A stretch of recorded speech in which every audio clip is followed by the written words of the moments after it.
सलग गेल्या 6 दशकांच्या राजकीय कारकिर्दीत शरद पवारांनी 14-15 वेळा निवडणुका लढवल्या आणि सगळ्या जिंकल्या सुद्धा.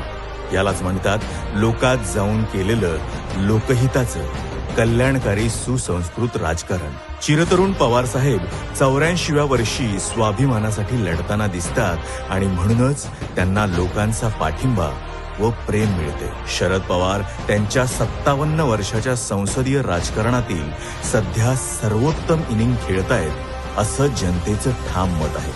आताही या अस्वस्थ काळात आश्वासक चेहरा कोण असं विचारलं तर लहानांपासून ज्येष्ठांपर्यंत व महिलांपासून तरुणांपर्यंत मनापासून एकच उत्तर येतं, शरद पवार. महाराष्ट्राचा बुलंद आवाज, शरद पवार, शरद पवार.